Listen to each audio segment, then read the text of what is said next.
आनंद आनंद परमानंद सतगुरु मंगलानंद जी साहिब सत्संग आश्रम डेरा सतगुरु प्रीतान जी साहिब धाम निगाना जिला भिवानी हरियाणा के सौजन्य से ज्ञान आनंद उदय सागर हजूर परमानंद जी साहिब आनंद पंथ के दाता द्वारा रचित सबद। करुणा के सागर बेड़ा लगाओ मेरा पार तुम, हे नाथ दया कर रख लीजिए राखन हार तुम।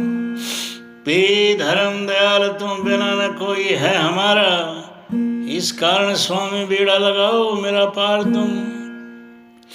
माया और ममता फांसी लगाओ नहारे, फांसी से बचाओ दुखड़ा मिटाओ नहार तुम। सेवक है मूर्ख रोवत है दिन रात, ज्ञानी हो दातो दाता स्थान रक्षा के भंडार तुम। अर्थात हजूर परमानंद जी साहब ने शोध में बताया है कि करुणा के सागर हैं आप, हमारा बेड़ा पार लगाओ। हे स्वामी दया निधान है, आप दया करके लाज रखें।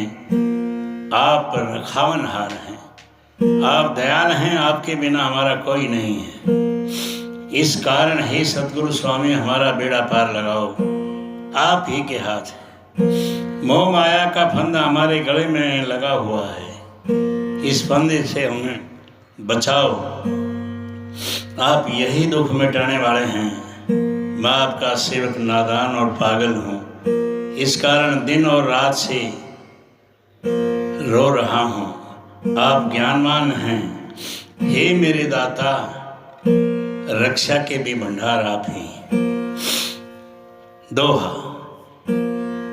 तेरा ही प्रताप चमके चारों ओर, लखन भीख बतलाए दे लख कर मेरी ओर। अर्थात इस दोहे में बताया है कि तेरी ही दया से चारों ओर चमक दमक है, मुझे भेद बता दे कि आपकी ओर ध्यान करूं। सबक। जैसे बरसारे तुम्हें बादल घनघोर उमड़ कर आते हैं, वैसे ही इस जीवन में स्वामी दल बादल से दिखलाते हैं। और फिर मगसर की पवन चलत ही दल बादल के हट जावे, जो आप पवन में बन जावे तो ये दल बादल हट जावे। जैसे बादल के बरसत ही जंगल मन फूल रुभाता है, मन पर जब ऐसी हो घटा तो फूलों नहीं समाता है। खेती के उपजत ही किसान खेती को खूब नहारते हैं, वैसे ही सज्जन अपने में से दुर्गंध व्यसन हटाते हैं। खेती का कर्म आप नहीं कर सक गंगा की बतलाया, जो बोवो तो खोदो इसकी ये मार्ग आपने बतलाया। गर नियम चले कर सक तो भाव दुखारी होते हैं, और तेरे भरोसे पर स्वामी फिर से खेत को बोते हैं। अर्थात इस शब्द में हजूर परमानंद जी साहब ने बताया कि जिस तरह वर्षा ऋतु घनघोर बादल उमड़कर आते हैं, उसी तरह ही इस हमारे जीवन में मालिक बादल से दिखलाते हैं, और बाद में मंगसर माँ की शीतल पवन चलते ही बादल हट जाते हैं। वर्षा ऋतु के बाद जंगल हरे भरे होकर मन को अच्छे से आकर्षित करते हैं, और मन को लुभाकर मन प्रफुल्लित हो जाता है।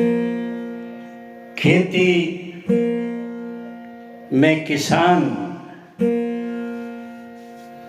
के पैदा होने से खेती खूब आकर्षित करती है।